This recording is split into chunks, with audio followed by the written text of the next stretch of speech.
Stamattina mi sono alzato, oh bella ciao, bella ciao, bella ciao, ciao, ciao. Stamattina mi sono alzato ed ho trovato un vaso. Contingente, zona infetta da partigiani.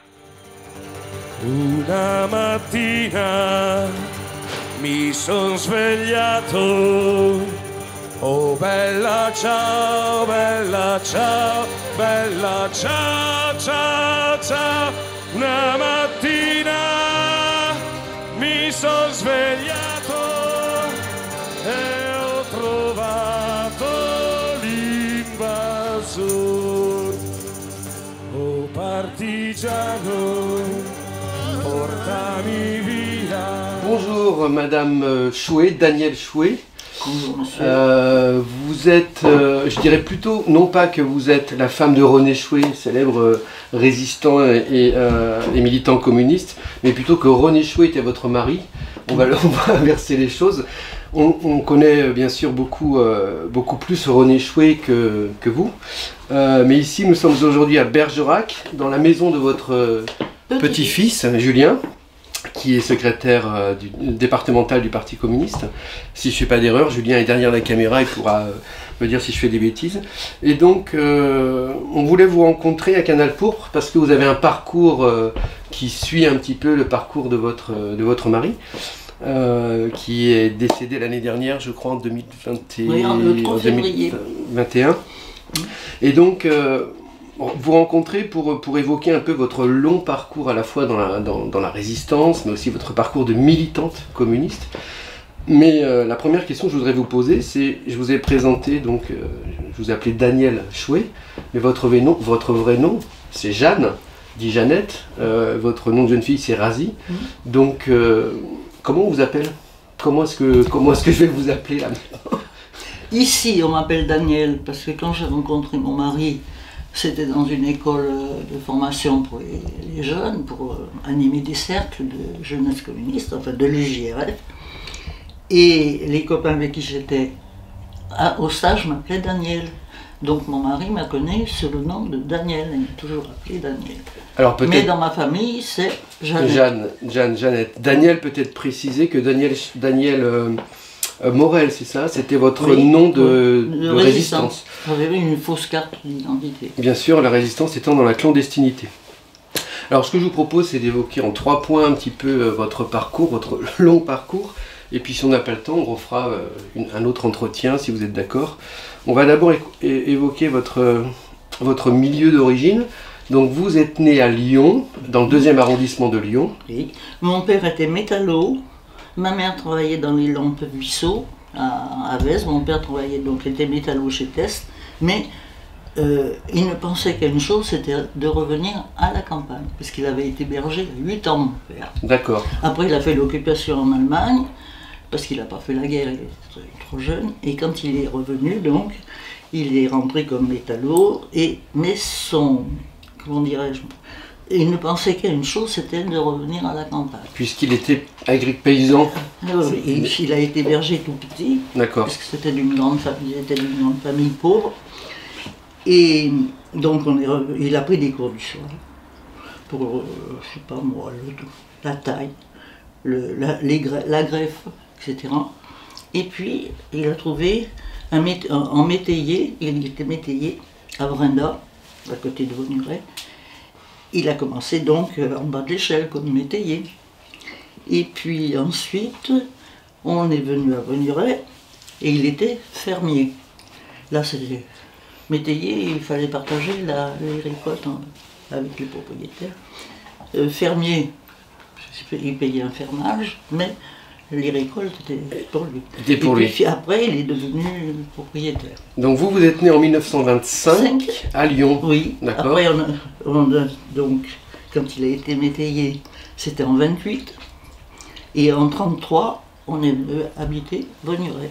Vonuret qui est dans la banlieue lyonnaise, à quelques kilomètres. À 18 km. 18 km de Lyon, donc c'est à la fois un milieu, j'allais dire, rural. Ah, c'était très rural. Et aussi ouvrier, parce qu'il est... Ah, ben, y avait quelques ouvriers qui prenaient le petit train Il y avait 1 heure de train de Vaugneray à Lyon. Il y avait des personnes qui travaillaient à Lyon. Moi, je l'ai pris, le petit train aussi, pour aller à Donc, l'école. vous, votre enfance, c'est plutôt Vaugneray ou Lyon? Non, vous êtes né à Lyon, mais très vite, vous êtes parti à Vaugneray. Oui, Vaugneray, oui. D'accord. Depuis 1933. Alors, Lyon, ville célèbre aussi dans le, on va resituer, hein, dans le mouvement ouvrier, parce que c'est quand même dans les années 1830 la révolte des Canuts, une des premières grandes révoltes des ouvriers tisseurs lyonnais. Mon fils a habité la Croix-Rousse, La au Croix-Rousse. lieu des Canuts. Bien, donc il y a aussi tout un milieu. Donc en 25, vous êtes né à Lyon. Ensuite, votre famille s'installe À Brenda. voilà. Et puis, Et puis après à Vaugneray. alors dans les années, juste avant la guerre, là, dans les années 30, il y a évidemment l'éclosion d'abord au début des années 30 en pleine crise, une poussée de l'extrême droite, et puis l'arrivée du Front populaire. En 1936, vous aviez 9 ans. Est-ce que vous avez quelques souvenirs du Front populaire? Oui, parce que d'abord, en 1936, j'avais 11 ans. 11 ans, pardon, oui, 25. Oui, 25 ans, Et ça fait j'étais 36. tombée sur un tract que mon père... Parce que mon père a été candidat à toutes les élections. Il a ramassé des vestes à chaque fois. Il était au Parti communiste. Ah oui, oui, D'accord.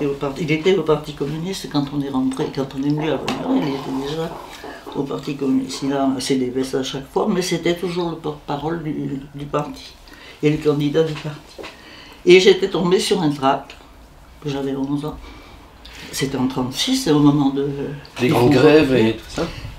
Et donc c'était les premiers congés payés. Et chez mes parents, ils avaient reçu des Parisiens qui étaient venus en vacances avec leur tante et tout. Voilà. Et donc ils leur fournissaient du lait, des œufs, gratuitement. D'accord.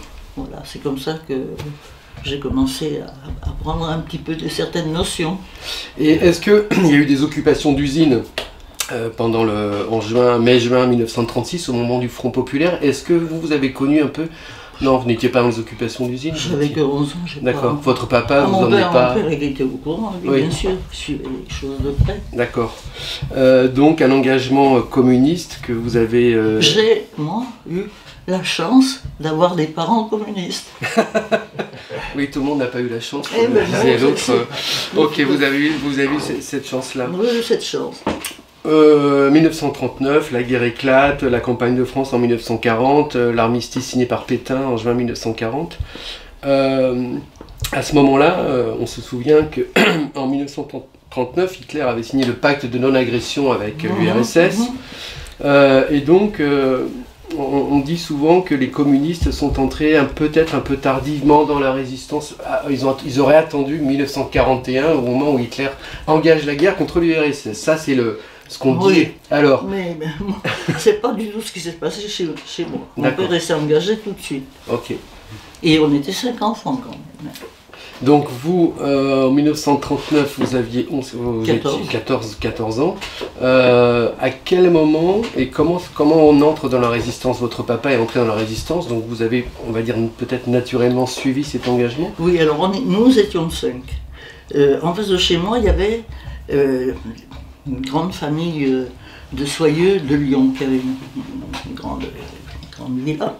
Et il y avait une petite qui est née là, et il fallait quand même avoir un petit peu de moyens. Donc ils m'ont prise comme garde d'enfant. Garde d'enfant, d'accord. J'ai gardé cette petite, et puis, ça c'était pendant l'été, et l'hiver il fallait redescendre à Lyon. Je suis redescendue avec eux. D'accord. Et j'ai gardé la petite, mais bon, c'était pas ce que je voulais faire, je voulais être institutrice. D'accord.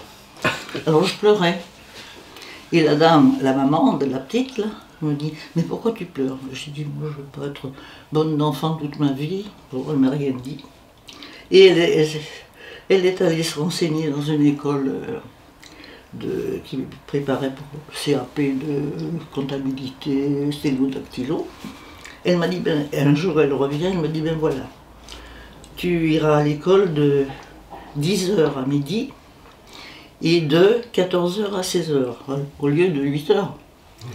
Et, bon, et puis je te donnerai une petite pièce, je paierai tes cours, je te donnerai une petite pièce. Bon, j'étais bien contente. Donc je suis allée là, après j'ai passé mon CAP là, de teneur de livre, comptabilité et sténodactylo, et puis je suis rentrée à l'ancienne, ce qui a été le Crédit Agricole, ce qui est le Crédit Agricole maintenant, qui s'appelait, d'ailleurs c'est marqué dans... Et donc là, on est en quelle année là? Là, on est en 42. 42. Et en 42, j'ai donc passé ce concours et j'ai été employée, donc ce qui est devenu le Crédit Agricole après, en décembre 42. Donc je commençais à taper, et c'est là que tout de suite, par l'intermédiaire de mon père, on m'a demandé de taper des tracts, voilà. Il y avait beaucoup de militants communistes, mais bien sûr c'était pas dit. Ah mais vous savez que il y avait ces groupes de 3 là, on se connaissait pas beaucoup. D'accord. C'était des groupes de 3. D'accord. Alors on avait des contacts, mais on connaissait juste les prénoms et tout. Mais on travaillait 3 ensemble. D'accord. Voilà. Et c'est un ami de mon père qui a commencé à me donner à taper des tracts. Donc voilà. votre formation vous a aidé à finalement à militer dans la résistance. Oui, oui. Et oui. Et alors, quand j'étais seule entre midi et 2 heures, j'en tapais même au bout. Dans mon travail, sur mon lieu de travail. Et puis, c'est marqué là. Alors, vous me dites que c'est marqué parce qu'il y a un article sur vous, mais on en profite parce que vous êtes là pour en discuter plus facilement peut-être. Lyon, c'était quand même une ville qui a été tragique. Enfin, il y a eu beaucoup de tragédies pendant cette guerre, mais Lyon particulièrement avec la présence de Klaus Barbie. Et entre les miliciens et la Gestapo, il y avait quand même un danger. C'est-à-dire que là, on ne parle pas du danger que vous couriez à ce moment-là en tant que résistante. Quelle était votre action? Donc vous tapiez les tracts, mais est-ce que vous partiez les distribuer? Enfin, qu'est-ce que vous avez fait comme d'autres actions résistantes? Alors il y avait transmission des messages, on avait des messages à porter, mais ça c'est un peu plus tard. D'accord. Quand j'ai eu quitté après j'ai quitté pour rentrer en permanente quoi. D'accord. Mais là je me contentais de taper et de tirer chez mon père, on dirait le journal Valmy. Valmy. Mon responsable, il était ingénieur à Ugine, chez Ugine, qui fabriquait le Zyklon B pour les... D'accord, pour les camps. Voilà. Donc j'avais tapé aussi tout un tas de trucs sur ce fameux Zyklon B. D'accord. Ouais. Et après, quand je suis rentrée permanente, ben, j'ai démissionné de mon travail. Donc là, ça a été 2 ans d'engagement 100% dans la résistance. Voilà. Est-ce qu'il y avait déjà j'imagine, des tensions entre les différents groupes de résistance? Moi, je n'ai pas connu. Pas de tension entre la tradition gaulliste? Non, moi, à mon niveau, je n'ai pas connu. D'accord. Et vous avez été dans les maquis? Non, vous étiez en ville? En ville. On avait un siège, rue Bouteille, à Lyon. Excusez-moi, mais... À côté de la place des terreaux. Excusez-moi, est-ce que vous aviez conscience, parce que vous étiez donc 17-18 ans, vous étiez très jeune, est-ce que vous aviez conscience du danger mortel que vous suiviez? Non. C'était un peu d'inconscience. Ah bon? Même peut-être beaucoup. Ah oui. Et pourtant, à ce moment-là, vous étiez dans la clandestinité, vous ne connaissiez pas les vrais noms des gens. Ah non. Vous aviez, vous, votre surnom de Daniel, enfin votre pseudonyme de résistante, votre nom de résistante. Je le connaissais parce que c'était un ami de mon père, il avait ses parents. Il était donc ingénieur chez Ugine, mais il avait ses parents à Venirail. Donc mon père le connaissait bien. C'est comme ça d'ailleurs que je suis rentrée. Et pour reprendre la question qu'a formulée Gilles, vous dites que vous n'étiez pas consciente du danger, et pourtant il y avait les miliciens, la Gestapo, les tracts, les arrestations, la torture. Oui, mais je crois que c'est l'âge, on n'est pas vraiment conscient du danger. Vous faisiez ce qu'il fallait faire. Voilà. Et t'as failli être arrêté. Voilà, alors est-ce que René, votre mari, lui, a été arrêté, torturé, il est parti dans différents camps. Vous, est-ce que vous Oui, parce que lui, pareil, il n'était pas tellement conscient non plus. Parce qu'il avait dit qu'il partait au maquis. Oui, mais c'est tombé dans l'oreille de son patron, c'est ça, qu'il a dénoncé. Qu'il a dénoncé. Et donc, il s'est fait arrêter. Il a fait différents camps, dont Mauthausen, et c'est là d'ailleurs qu'il y a eu une solidarité communiste. Enfin bon, bref, ça c'est son histoire. La vôtre, vous, c'est pas d'arrestation, mais quand même il n'y a pas eu des moments où vous avez été... Il y a des moments où on a eu un petit peu peur quand même. Vous pouvez nous raconter une anecdote, par exemple? Eh bien, un jour, parce que je portais des messages à Francheville-le-Haut, c'est toujours dans les monts du Lyonnais, hein, chez un copain, et puis on ramenait des messages donc, ou des armes. J'étais avec une de mes copines, je la cite d'ailleurs, c'est Hélène Guérin, elle s'appelait, elle était légale. Elle était autrement courageuse que moi, hein, Pourquoi? Parce qu'elle avait 2 enfants, Ouais. et elle était légale. On travaillait Légal. donc, je travaillais avec mon responsable, elle, on était 3. Légal, vous pouvez peut-être expliquer ce que ça signifie? Eh ben, c'est-à-dire que elle n'avait pas de fausses cartes, elle travaillait. Elle n'avait pas de couverture, entre Elle n'avait guillemets. pas de couverture. D'accord. Elle travaillait sous son prénom, voilà.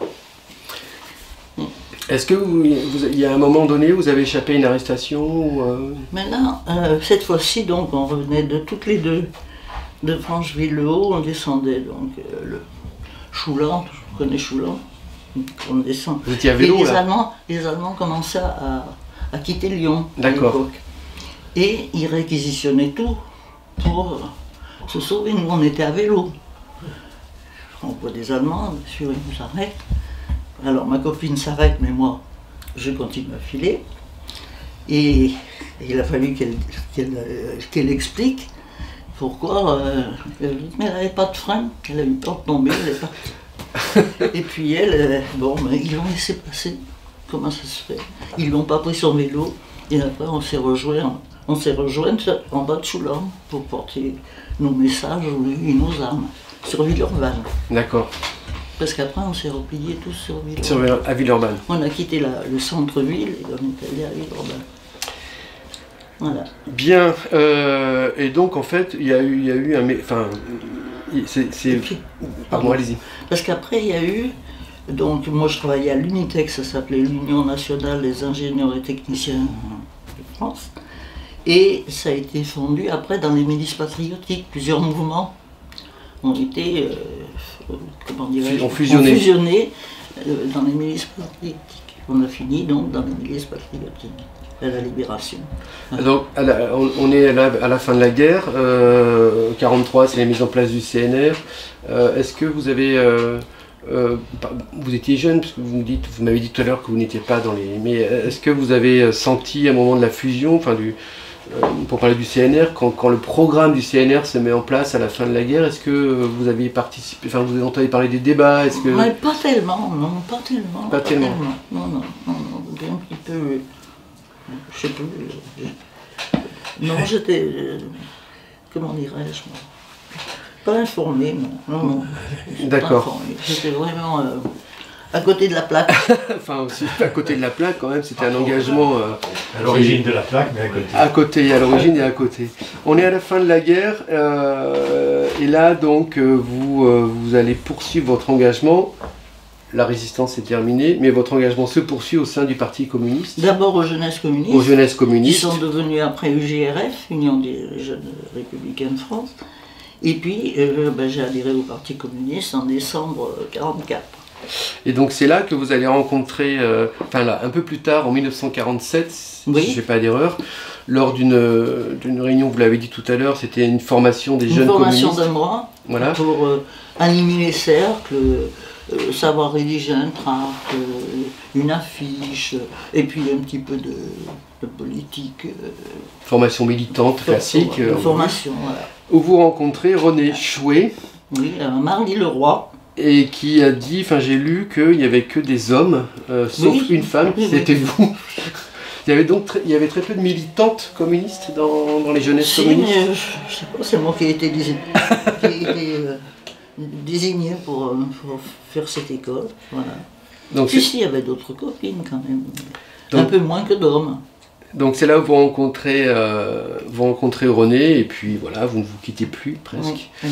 Avant de voir comment ensuite vous êtes arrivé en Dordogne, peut-être en 1947, c'est le début de la guerre froide, en 1947. Donc là il y a des tensions entre le parti, enfin des tensions. Oui, il y a des tensions entre le Parti communiste français évidemment et puis ceux qui rentrent dans le giron américain. Est-ce que là encore, rencontre avec la grande histoire, la guerre froide, je ne sais pas si ce nom était utilisé en 1947, mais est-ce que vous avez conscience que l'Europe se coupait en deux, entre un monde communiste et puis ce monde de l'Ouest? Si, ça j'en ai eu conscience. J'en ai eu conscience de ça. Et, mais, comment dirais-je, c'est peut-être ce qui a ancré un peu plus mon... Comment dirais-je l'engagement. Mon engagement. Ouais. Au parti. Au parti et aux jeunesses. Donc défendre la ligne communiste. Oui. Et puis il y avait mon père.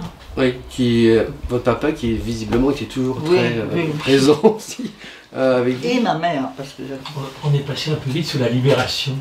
Alors Gilles trouve qu'on est passé un peu vite sur la libération. Tu voulais revenir sur quelques points? Je me demandais si à la libération, vous aviez... Enfin, il n'y a pas eu de problème avec l'épuration, avec...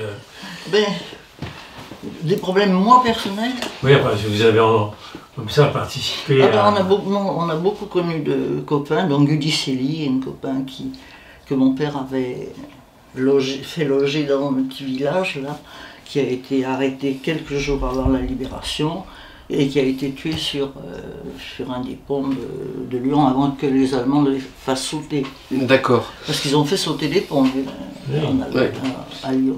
Et pour repréciser peut-être la question de Gilles, là encore, beaucoup d'historiens ont retravaillé sur cette zone un peu grise d'épuration sauvage. Est-ce que vous avez connu des exécutions, on peut dire, un peu sommaires, soit de miliciens, soit de collaborateurs est-ce que cette épuration sauvage, cette phase-là en 44-45... C'est-à-dire, vous voulez dire par épuration, vous voulez dire... le fait d'exécuter un collabo, quoi. Non, mais ça... Vous n'avez pas connu ce genre... Moi, je sais qu'il y avait une petite jeune de mon village qui était amoureuse d'un Allemand. Elle avait été condamnée à être tondue. Et je sais que mon père, qui était à l'époque, qui a été après la présidente du comité de libération du village, a refusé qu'on la tonde. D'accord. Voilà. Ok. L'amour, ça se condamne pas. Bien. Est-ce que tu voulais qu'on revienne un peu sur cette période de la libération? Non. Voilà. Alors, la guerre froide en 47, je ne sais pas si à l'époque vous aviez, maintenant on parle de la doctrine Truman, donc le fameux discours de Truman qui sépare le monde libre du capitalisme et le monde totalitaire du communisme. Oui, totalitaire, parenthèse. Je reprends les propos, en tout cas, du camp capitaliste états-unien, mais est-ce que... Donc, dans toute cette phase, la 47, vous commencez à... Vous êtes avec René. Non, 47, non. Non, vous l'avez rencontré en 47, mais lui, il était à Périgueux et moi, j'étais à Lyon. Donc, vous êtes retrouvés quand? On s'est vu 2 fois. Il est venu 1 ou 2 fois à Lyon, moi, je suis venu 1 ou 2 fois à Périgueux et on s'est mariés en 49. En 49, ok. Alors, en 49, alors que la guerre froide commence, qu'est-ce que vous imaginiez, vous, pour la France? Enfin, ma question est un peu large et vague, mais la France est dans le bloc capitaliste, vous êtes militante communiste, et comment vous envisagez, puisqu'on n'était plus dans la révolution prolétarienne, mais comment vous envisagiez la place et le rôle du communisme dans une France qui appartenait au bloc capitaliste? Donc ça, c'est compliqué. Hein. C'est compliqué. Ça, je sais pas. Mais je sais pas comment vous répondre. Votre rôle en tant que militante, c'était de défendre les intérêts des ouvriers du Parti communiste par des tracts, par... Oui, c'est ça. D'accord. Mais bon, c'est vrai que... Comment dirais-je? Je suis pas très... comment dire? Parce qu'il y a l'engagement, il y a la militance, mais il y a aussi le fait de se dire il faut qu'on arrive au pouvoir, quoi. Parce que pour que les idées communistes passent... Mais à l'époque, c'était plus facile. On était très nombreux, quand même, parce que les communistes, il y avait l'aura de la guerre, le communisme était un peu les vainqueurs du nazisme, en tout cas. Et donc, à ce moment-là, voilà, c'était cette idée-là de savoir comment on pouvait se projeter. Comment dire, moi toujours pour... essayer d'avoir une vie meilleure pour l'ensemble des gens. D'accord. Et autre question Alors, vas-y. Du coup, alors, vous avez parlé tout à l'heure de votre papa qui était présent aux élections, mais qui avait pris des tas de vestes. À chaque fois, il était représentant du parti. À chaque fois, il était proposé par le parti. Est-ce que cette expérience a été aussi la vôtre est-ce que vous vous êtes présenté à des élections à partir de 49 ou... Non, pas du tout. Non. Merci. Mamie, t'as bien été dans des élections. Tu as été conseillère municipale. Ah, Périgueux, après. Ah, oui. Ah, c'était plus tard. C'était plus Ah, c'était plus tard. Mais dans ces périodes-là, non. C'était au début des années 50, hein, où j'ai été candidate, oui. Ah ben voilà, À Périgueux, au début des années 50. À Périgueux, oui. Ah oui, déjà, Sur la donc liste- les années 50, vous étiez sur la candidate. liste, oui. Ouais. Et on était 12 conseillers municipaux communistes à l'époque. Et nous, un copain et moi, on est arrivés 13e et 14e. Mais on a 2 élus qui sont partis. Et donc Une qui a rejoint Paris D'accord. et l'autre qui est parti aussi. Donc vous avez intégré le conseil Avec un copain cheminot et moi, on s'est retrouvés conseillers municipaux. Ok. à Périgueux. Oui. D'accord, très bien. Philippe. Oui. Ma deuxième question, c'est donc dans les années 50, si je ne me trompe pas, Staline est mort en 56. 53. 53. Est-ce que le stalinisme, comme nous le retenons maintenant, c'est-à-dire tout de même un régime pas terrible, est-ce que ça vous avait... est-ce que vous en aviez conscience de ça? Le goulag, les... Absolument pas. Pas du tout. Pour nous, Staline, c'était... C'était un dieu. Ces 70 ans, qu'est-ce qu'on n'a pas fait pour ces 70 ans? Et puis, on a appris des choses Oui. après sa mort. Hein. Mais après sa mort c'était en 53. Après. Bien après, Mais hein. alors oui, bien après. Et tout ce qui se passait en Europe centrale, le coup de Prague, etc. Et comment Ah ben ça c'est après. C'est bien après, mais on est toujours dans cette guerre froide. Il y a quand même Oui. une stalinisation des pays d'Europe de l'Est qui s'est fait de façon assez brutale. Donc tout ça, c'était pas quelque chose dont vous aviez conscience. Ça nous a fait poser des questions. D'accord. Ça nous a fait poser des questions. Mais est-ce que... Est-ce que vous avez le souvenir d'avoir à un moment donné réalisé que peut-être Staline n'était pas aussi bien que ça? Mais c'est après, oui, qu'on a réalisé. Après, ça veut dire... Dans les années Eh ben, il y a un livre qui est paru. Plutôt. Comment il s'appelle ce livre? L'archipel du Goulag, non, pas celui. Non. Mais c'est là on a commencé à c'est Khrouchtchev qui voir. avait sorti. Et puis il y a le rapport, après il y a eu le rapport. Ça, on a pris bien plus tard. Oui, mais alors, du coup, Khrouchtchev déstalinise, comme on dit. Donc là, c'est comme si on avait scindé, et ce qui est juste justifié d'ailleurs, le communisme du stalinisme. C'est-à-dire, le communisme, c'est pas Staline, mais les camps ont continué après quand même. Donc, Ce qu'on retenait à l'époque, c'était que grâce à l'Union soviétique, enfin à Staline, la France avait été libérée. Oui, Ils avaient bouté les Allemands, Stalingrad. Oui. voilà. alors, oui, la France a aussi été libérée par les Américains avec le débarquement. Aussi, mais nous, Oui, je vous comprends. on avait plus les yeux portés sur l'Union Sur l'Est. soviétique. Et c'est vrai que la première grande défaite des nazis, c'est Stalingrad. Oui. Donc on peut dire que là, le déferlement des orgues de Staline a permis aussi Et la puis libération de après, ça l'Europe. a été Berlin, ça a été... voilà. 61, le mur de Berlin, justement. Le mur de la honte, disait Kennedy. Là, typiquement, est-ce que le mur de Berlin, ça a été quelque chose qui vous a marqué dans le sens où c'était pas acceptable, ou au contraire vous vous êtes dit c'est pour se protéger du monde capitaliste? Est-ce que non? Je crois que ça nous a laissé... moi, ça m'a laissé un peu... pas indifférente, mais... pas condamnable. D'accord. Pas condamnable. si En on tout veut cas, dire. ça ne remettait pas en cause votre engagement communiste et militant. Non. Ok. C'est après qu'on se pose des questions. Ben oui. Et puis vous êtes allé en URSS aussi avec Patrick. Alors, vous êtes parti en URSS, Oui. mais Julien, oui. Et vous vous souvenez c'était à quel moment ça? On est en quelle année? Alors, la première fois, on était invités, parce qu'il y avait des échanges entre PC de France et PC de L'Union soviétique. l'Union soviétique. Donc, on recevait des copains de l'Union soviétique et nous mon mari avait été désigné, désigné pour passer quelques vacances en Union soviétique. La première fois, je crois que c'était Dans les années 60, 70 c'est pas grave, je me rappelle. Et vous avez des souvenirs? Vous êtes resté longtemps? Enfin, ces visites, elles duraient combien de temps? Elle a duré 3 semaines. hein. 3 semaines, quoi, quand même. Mhm. On a beaucoup visité. des colcos, tout un tas de choses. Vous avez on est revenu enchanté. Vous avez un souvenir de votre rencontre avec le premier colcos, par exemple? Oui. Alors, vous vous souvenez du lieu ou pas? Non. Pardon? Non, vous vous souvenez de l'endroit, de la ville? Ah non, alors ça, je me rappelle. Voilà. Et dans ce colcos, on vous montre, qu'est-ce qu'on vous montre? Ah ben, on nous montre leur culture, ce qu'ils arrivent à faire. Là, c'était... ils produisaient du vin, je crois. Bon, la mise en bouteille, visite d'usine. La mise en œuvre collective. Oui, voilà. Donc c'était aussi un moyen de montrer la réussite du système. Et puis aussi visite de construction de bâtiments, parce que là aussi dans le bâtiment ils avaient rasé des isbars pour faire des maisons en dur. D'accord. Donc vous revenez enchanté de ce que vous voyez. Enchanté en disant il faudra que nos gosses y aillent. Et la deuxième fois? La deuxième fois, c'est pas pareil. Et la deuxième fois, c'était bien aussi. Oui, mais c'était pas pareil. Vous avez posé des questions. C'était plus tard? Ah oui. C'était un peu plus tard, oui, c'était 70. des années plus tard. Ouais. Mais là, c'était bien quand même. C'était au moment où Zhdanov, je crois, qui avait été... Andropov qui fait sa déclaration sur la politique des coquins et des coquins. Qui n'est pas resté longtemps.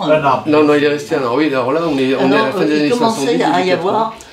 Parce qu'il y avait quelque chose, des petites choses qui nous gênaient un peu. C'était par rapport au... Il y avait l'Afghanistan, c'était après l'invasion de l'Afghanistan. Sur place, là-bas, ouais. Les petites qui traduisaient, oui. Les traductrices. Il y avait des choses qui nous heurtaient un petit peu, leur façon de se comporter. Et puis il y a eu donc Andropov qui voulait remettre des tas de choses en ordre. Pour le moins. Oui, et qui n'est pas resté longtemps. Oui, vous aviez retrouvé un vieux copain aussi, un vieux copain à papy, qui est en Pologne, ou je sais plus, dans un des pays de l'Est, et qui lui expliquait on doit travailler seulement 4 heures par jour. Enfin, il y avait plusieurs choses qui vous avaient un peu choqué. Enfin, vous compreniez qu'il y avait alors, des là, c'est quand dysfonctionnements. on était en Pologne. Ah. Parce qu'on était là en Pologne, en 63, je crois. Et 63, en Pologne, c'était pareil. Alors, là, on trouvait que vraiment, pour défendre le régime... C'était pas terrible. C'était pas terrible parce que on a visité, comment ça s'appelle, une ville, là. Quand on est arrivé, il y avait des gens qui travaillaient, mais ils avaient le menton sur leur pioche. Et quand on est ressorti, ils avaient encore le menton. On a dit quand même, ils font pas beaucoup d'efforts. Hein, Et vous l'avez interprété comment? C'était des feignants? Comment on l'a interprété? On a trouvé ça étonnant. Étonnant. Parce que chez nous, quand même, menton sur la pioche pendant des... On s'est dit quand même, ils sont payés. Et donc les petites failles, enfin les petits trucs qui vous gênent là, c'est dans les années 70-80. Et est-ce que 68 a été pour quelque chose dans votre commencement de doute ou de méfiance vis-à-vis de ce qui était à l'époque l'Union soviétique? Je ne vois pas à partir de quel moment. Ouais. Je crois que c'est le rapport Khrouchtchev, c'était en quelle année? Moi, je me rappelle. La déstalinisation, Khrouchtchev, c'est 53. Oui, enfin 54, 55. C'est après la mort de Staline. Il déstalinise. C'est après oui. Il est mort en 53, Staline. Ouais. C'est bien ça, hein? 60, c'est 53. 53. D'ailleurs, les drapeaux étaient en berne. Toi, t'es né en 52, t'étais tout petit, ton père était à l'école centrale. Oui. Et il était redescendu 2-3 jours parce qu'à l'époque, quand on a enterré Staline, il y avait des drapeaux partout, on montait la garde, enfin bon. Staline, c'était encore... C'était une ancienne, c'était une époque. Oui, c'était une époque. Alors, même si vous ne savez pas à quel moment vous avez commencé à, peut-être pas douter, en tout cas vous interroger, si je reviens sur l'année 68, quel souvenir vous avez porté sur ce moment 68, où on a aussi l'impression que le Parti communiste a pas, en tout cas au début, pas forcément accompagné cette nouvelle forme de contestation, plus, on va dire, collective, étudiante, il n'y avait pas vraiment de lien, enfin, même s'il y en a eu un peu entre étudiants et ouvriers, c'était pas vraiment le cas. Après, il y a les maoïstes qui arrivent, certains vont s'établir dans les usines. Comment est-ce que vous, en tant que militante communiste, vous avez perçu ce moment 68 où il y avait un éclatement des forces de gauche? Et je vous assure que quand on a appris ça, on a vraiment pris un coup terrible. Quand on a appris, ça a été vraiment terrible. Jamais, on s'est dit, mais c'est pas possible. On a mis du mal, je crois. On l'a fait. Hein. Quand vous avez appris quoi? Quand on a appris ce qu'il était vraiment, Staline. Ah ouais, d'accord, on en revient à votre... Je te posais la question sur 68. Moi, ma question c'est 68, on est en France. Il y a ce mouvement où les jeunes étudiants, Cohn-Bendit, etc., enfin je ne reviens pas sur les mouvements, il y a des anarchistes, il y a les maoïstes, il y a des affrontements entre les communistes, enfin différents groupes de gauche ou d'extrême gauche. Vous étiez à Périgueux en 68. Comment le parti réagissait, comment vous en tant que communiste vous avez perçu ce mouvement 68? Mais nous, on y a participé d'abord. Oui. Moi, j'étais en grève. Oui. On était en grève. Il fallait aller récolter des produits dans les campagnes. On était là pour distribuer. Tu vois, c'était vers la boulangerie, on avait un truc là. Et moi, j'étais au collège Claveil et j'étais en grève. Et il n'y avait pas de temps. Alors, je ne sais pas si à Périgueux il y avait des mouvements anarchistes ou maoïstes, mais est-ce qu'il y avait. Non. Donc c'est essentiellement, en tout cas à Périgueux, le parti. Puis déjà, vous étiez grand, vous y avez participé aussi. D'accord. Oui, il a participé dans les collèges et les lycées. Alors, votre parcours professionnel, parce qu'on n'en a pas beaucoup parlé, donc Claveil, quand est-ce que vous êtes rentré au lycée ça c'était déjà le lycée Claveil à l'époque? Non, ça s'appelait La Prof encore. La Prof. D'accord. Et donc vous êtes ce qui est maintenant le lycée Claveil à Périgueux. Oui, mais ça a été d'abord, il y a eu un centre d'apprentissage. D'accord. Et puis il y a eu un collège, donc les 5e, les 6e, enfin des petits. Alors quand je suis arrivée, moi je travaillais à la Caisse régionale de sécurité sociale à Lyon. Quand je suis arrivée, j'ai demandé ma mutation. Et elle a été refusée parce que c'était une directrice. Elle me dit oui, on ne peut pas vous prendre. Vous venez de vous marier, vous allez avoir des congés maternité. Donc, bon. Et puis j'ai cherché du travail et on a un copain qui travaillait à l'intendance. Il était intendant. Il a remplacé quelqu'un. Et la dame qui travaillait à l'intendance à l'époque s'est mise en congé maternité. Donc, il fallait la remplacer, parce qu'à l'époque, on remplaçait les gens qui partaient. Maintenant, ça se fait plus. C'est un peu plus compliqué, on va dire. À l'époque, on les remplaçait. Et donc, il savait que je cherchais du travail, donc il m'a fait rentrer à Claveil. Et le directeur avait quelqu'un à mettre à sa place, il lui a dit non.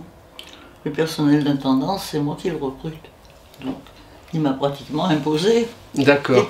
Et la dame n'est pas revenue parce que c'était son 2e enfant. Donc, je suis restée à Claveil après. Vous avez fait toute votre carrière à Claveil? Voilà, j'ai passé des concours et puis...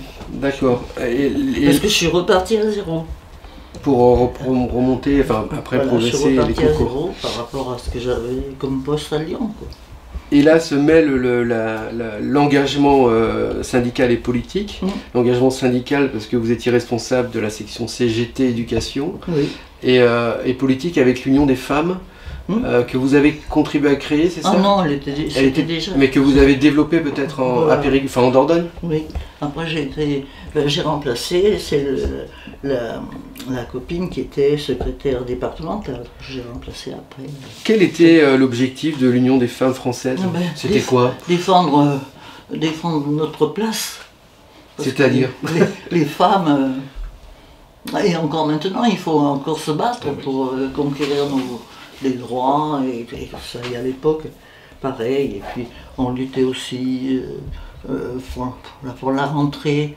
On se battait pour la prime du tablier. On appelait ça la prime du tablier. Ça s'appelait la prime du tablier. C'était une prime maintenant qu'on donne. La prime de rentrée. Oui, voilà la prime pour la rentrée. Voilà. Est-ce qu'il y avait un lien entre...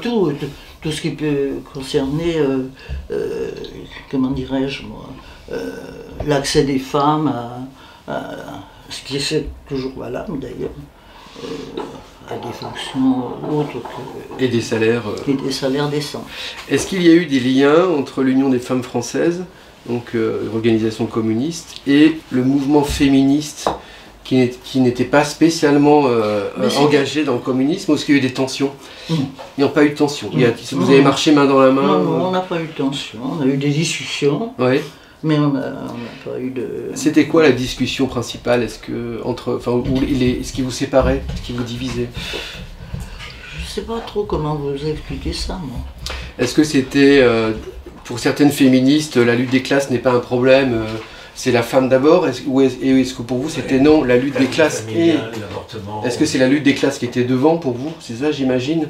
Et peut-être que pour les mouvements féministes, c'était pas forcément la lutte des classes qui était prioritaire, mais on va dire la lutte de genre maintenant, on dirait à la place de femmes. Est-ce que ça c'était des débats déjà qui... Ce qui était, comment dirais-je moi, c'était l'égalité. L'égalité, d'accord. Voilà, l'égalité entre hommes et femmes.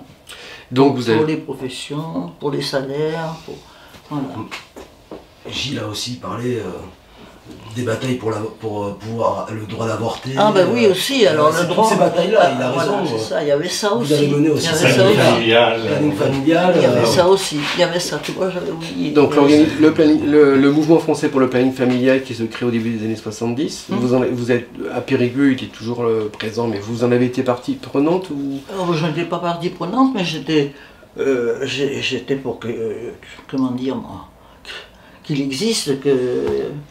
Oui, dans ce combat-là, en tout cas dans les années 70, voilà, au moins jusqu'en 1974, de la légalisation, et puis le combat a continué là, on après. s'était toujours battu parce qu'on savait qu'il y avait chaque année en France peut-être pas des milliers, mais de nombreuses femmes qui mouraient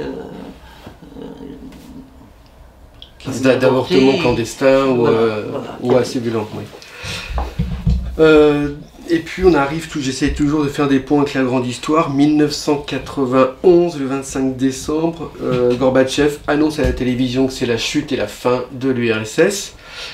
Et il y a un La chute du mur 2 ans avant. Et en 89 la chute du mur, mais je vais peut-être un peu vite. Et puis il y a un géopolitologue américain qui dit c'est la fin de l'histoire, le capitalisme a triomphé. Le communisme s'est effondré, victime, et a chuté face au capitalisme en 1991. Donc vous avez sans doute, peut-être, est-ce que ça a été un tournant pour vous dans votre engagement, la chute de l'URSS et l'effondrement final à la guerre froide? Oui, c'est un tournant quand même, parce qu'on avait mis tellement d'espoir. Et puis voir qu'on régressait et que c'était... On se demandait quand même, qu'est-ce qu'on a pu faire comme erreur, qu'est-ce qu'on a mal fait, qu'est-ce qu'on n'a pas fait, ça a été dur. D'accord, mais l'engagement se poursuit. Ah oui. Notre idéal restait le même, l'idéal c'était le mieux-être pour tout le monde, c'était bon... Notre idéal, il est resté le même. Il est encore le même. Il est encore le même.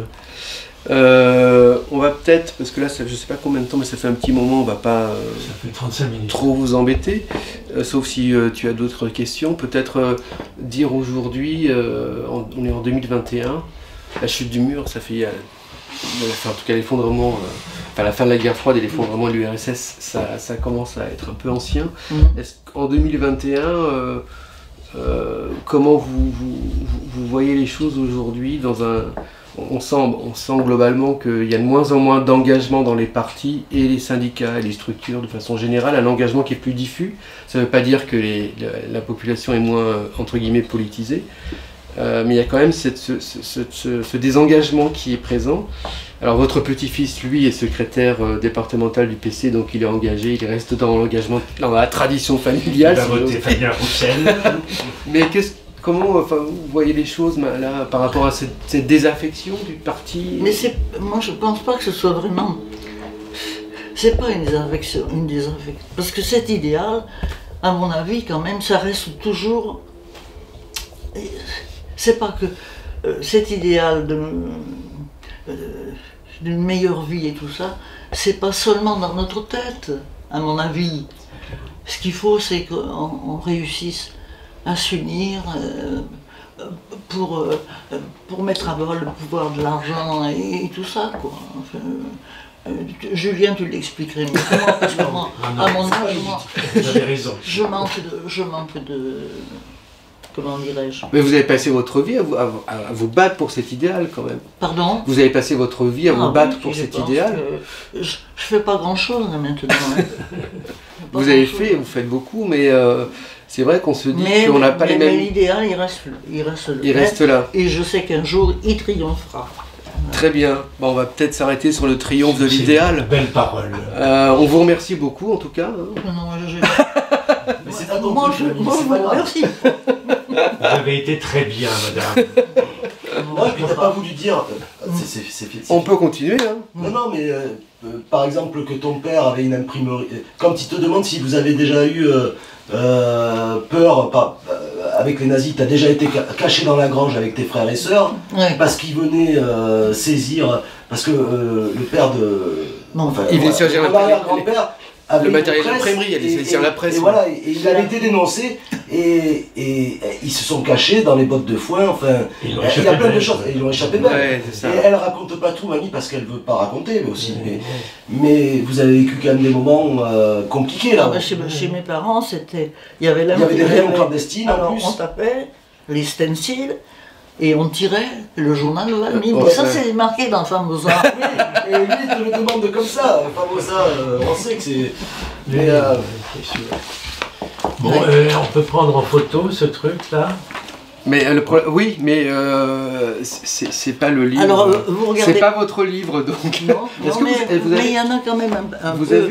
Vous avez écrit des choses, vous? Non, mais là, il y a quand même des trucs. Parce qu'elle n'a même pas sa carte de résistance parce qu'elle n'a pas voulu. Regardez là. La libération, les copains lui ont demandé. Voilà, j'ai été délégué au premier congrès du parti. Et alors, elle n'a pas voulu la carte. Elle n'a pas voulu la carte parce que bon, quand la guerre était finie, Ah oui. C'était fini. On avait fait ce qu'on avait à faire, notre devoir, donc on n'avait pas besoin de... Voilà. Je vous ai pas tout dit parce que quand on m'a contacté pour que je change de nom, tu me dis, c'est bon. J'ai commencé à dire non. Moi, j'ai un nom, je le garde. Puis le soir, j'arrive, j'en parle à mon père, il me dit, qu'est-ce que tu as répondu? J'ai dit, j'ai répondu ça. Il montre la couverture, s'il te plaît. Il m'a dit, tu me déçois. Tu me déçois. Ah bon. Et puis alors, ça a cogité un petit peu. J'ai dit, pourquoi on me dit ça? Je vais garder mon nom et en plus, je le déçois. Et après, j'ai dit, mais c'était une question de protéger comment dire, oui, pour se protéger, quoi. Et après, j'ai donné mon accord, et puis voilà. Voilà. Oui, mais donc elle a toujours refusé sa carte de résistante. Donc c'est quand même incroyable. Qu'est-ce qu'il m'a dit, mon père, à la Libération? Il m'a dit, bon, parce que j'avais été proposé pour un grade, hein, assez important. Je dis non. Bon, parce que mon père m'a dit, on a fait ce qu'on a dû, point à la ligne, maintenant c'est terminé. Bon, moi j'étais tout à fait d'accord. Il a dit ça, donc... Vous l'avez pas fait pour être déon, et mon père, il a eu sa carte de combattant, mais quelques années avant qu'il meure. Hein. Et il y en a qui ont eu des cartes de résistants et qui n'ont pas résisté. Donc c'est encore... Oui, c'est des pareils.